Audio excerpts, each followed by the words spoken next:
कपड़े धोने वाली बहू। शादी के पहले से ही विभा को कपड़े धोने का बड़ा शौक था। कभी नल के नीचे तो कभी तालाब के पास। अरे मेरी नीली वाली लुंगी नहीं दिख रही है। विभा की अम्मा, कहाँ रखी है लुंगी? अरे वो तो विभा ने परसों ही धोकर रखी थी आपकी अलमारी में, देखो वहीं होगी। वो ना मैंने आज धो दी, मुझे लगा कि गंदी हो गई होगी। अरे कैसे गंदी हो गई थी? उसे तो मैंने पहना भी नहीं। हे भगवान, इस लड़की के कपड़े धोने की आदत से परेशान हो गया हूँ मैं। जितना तो घर में राशन नहीं आता, उससे कहीं ज्यादा डिटर्जेंट पाउडर का खर्चा है। इसकी शादी करवा दो, शादी जाए अपने घर में ही करे काम, फिर चाहे घर के कपड़े धोने हो या पूरे गांव के। हाँ ठीक बोल रही हूँ, देखता हूँ मैं कोई लड़का। वो दिन भी आ जाता है जब विभा को देखने लड़के वाले आ जाते हैं। लड़की मुझे अच्छी लगी। होने वाली सास कहती है, बेटी अगर कुछ पूछना है तो पूछ लो। वैसे तो हमारी लड़की बहुत ही शर्मीली है, जो बोल दो वो मान लेती है, इसे क्या पूछना होगा। अरे कैसी बात कर रही हो माँ, मुझे इन लोगों के घर रहना है, सवाल तो कई है। हाँ हाँ बेटा, पूछ लो ना, क्या पूछना है। आप लोगों के घर कपड़े कौन धोता है? सास का मुंह बन जाता है। देखो, अगर तुम ये कहना चाहती हो कि तुम्हें कपड़े धोने नहीं आते तो सुन लो, कपड़े मैं ही धोती हूँ, लेकिन तुम्हारे आ जाने के बाद मैं रुमाल तक नहीं धोऊंगी। अरे चुप रहना भाग्यवान, बहू बेचारी घर आई नहीं, उसे डराना शुरू कर दिया। वो क्या है ना बिटिया, अभी तक तो ये कल्लू की माँ ही धोती थी, लेकिन अब तुम्हारे पापा तो दहेज में वॉशिंग मशीन देंगे ही। तभी विभा की माँ बोल पड़ती है, सवाल भी पूछा तो क्या। वैसे भाई साहब, मशीन की तो फिर भी कपड़े धोने की कैपेसिटी होती है, मतलब जो बिटिया दे रहे हैं ना विभा, इसे कपड़े धोने का बहुत शौक है। ये आप लोगों के क्या, आस पड़ोस गांव मोहल्ले सबके कपड़े धो दे और उफ तक ना करे।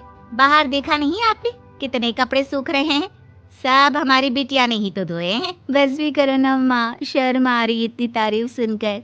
और तो और एक दाग निकाल कर दिखाओ तो मान जाओ। हाँ अच्छा अच्छा, माफ करना बेटा, मैंने गलत समझा, हमें तो रिश्ता बहुत पसंद है। और ऐसे जुड़ जाता है रिश्ता कपड़े धोने का शौक रखने वाली विभा का। उसकी शादी हो जाती है कोयला फैक्ट्री में काम करने वाले कल्लू के साथ। शादी के बाद अचानक विभा चिल्लाती हुई सास के पास आती है। सासू माँ, अरे सासू माँ कहाँ है आप? ये तो धोखा है, धोखा दिया आप लोगों ने मुझे। इसे ससुर के चक्कर के बारे में पता चल गया। अरे तो उसमें तुझे क्यों धोखा मिला है? अरे नल में पानी नहीं आता, कपड़े कैसे कब धुलेंगे? अच्छा अच्छा, तू पानी नहीं आ रहा उसकी बात कर रही है। तो आपने क्या सोचा? कुछ नहीं। अच्छा, तेरी माँ ने कहा था कि कपड़े धोने का शौक है तुझे, याद आया मुझे। शौक शौक बोलकर कपड़े धोने वाले मेरे जुनून को कम ना आके सासू माँ, कपड़ा धोना मेरा गुरूर है। तभी पति भी वहाँ आ जाता है। अभी अभी मैंने इसे सनी देओल की फिल्म दिखाई है, उसी के डायलॉग मार रही है माँ। अच्छा सुन, साफ साफ बता रही हूँ, पानी सुबह 4 से 6 और शाम को 10 से 12 आता है, समझी? विभा टाइमिंग सुनकर हैरान हो जाती है। ये क्या भूतों का मोहल्ला है? सुबह 4 बजे उठकर कौन कपड़े धोता है? 4 बजे टंकी में पानी जाता है, फिर सारा दिन धोना ना, किसने मना किया? अरे कैसी बात कर रही है, 200 लीटर की टंकी में कितने कपड़े धो लूंगी मैं, सुबह ही उठ जाऊंगी मैं। अब क्या था, विभा सुबह 4 से लेकर रात के 12 बजे तक कपड़े ही धोती रहती। एक रोज सास पड़ोस से निकलकर कहीं जा रही होती है कि साथ वाली कहती है, हाँ कल्लू की माँ, जरा ये बताओ कि 2 साड़ी है, 2 ब्लाउज और एक पेटीकोट और एक नाड़े वाला लंबा कच्छा। हाँ तो? अरे तो क्या, कितना लोगी धुलाई ये बताओ। 2 बन दिख रहे हैं हम क्या? हमारे पति सरकारी नौकरी से अभी अभी रिटायर हुए हैं और बेटा सुपरवाइजर है कोयला फैक्ट्री में। 2 बन समझ रखा है हमें। हाय रे कल्लू की अम्मा, माफ कर दो, वो तो मोहल्ले में यही सब बता रहे थे कि तुमने बहू को कपड़ा धुलवाने के काम में लगा दिया है। सास को पड़ोसन की बात सुनकर गुस्सा आ जाता है। वो घर पहुंचती है जहां घर के बाहर ही इतने सारे कपड़े सूख रहे होते हैं जितने कि किसी धोबन के घर पर। अरे ओ कल्लू की दुल्हन, बाहर निकल। माँ जी यहीं आ जाओ, बाथरूम में चादर धो रहे हैं हम। अरे अभी हम धोते हैं, तुमको बाहर निकलो। ये आस पड़ोस वाले बोल रहे हैं कि हम बहू से कपड़े धुलवा धुलवा कर उसे कपड़ा धोने वाली बना दिए हैं। अरे छोड़ो ना माँ जी, किन लोगों की बातों में आती हो।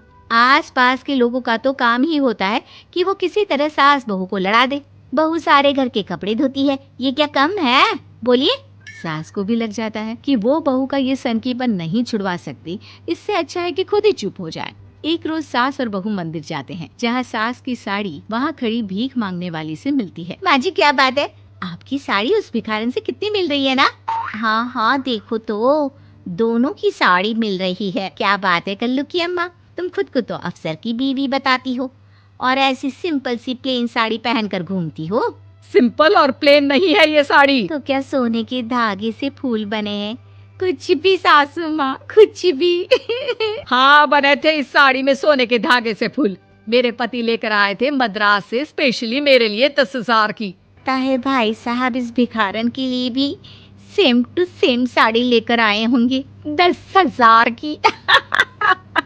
सास उस वक्त तो कुछ नहीं कहती, लेकिन बहू के साथ घर आती है और अलमारी से एल्बम निकाल कर लाती है। ये साड़ी देख रही है, ये वही साड़ी है जिसे मैंने अभी पहना था।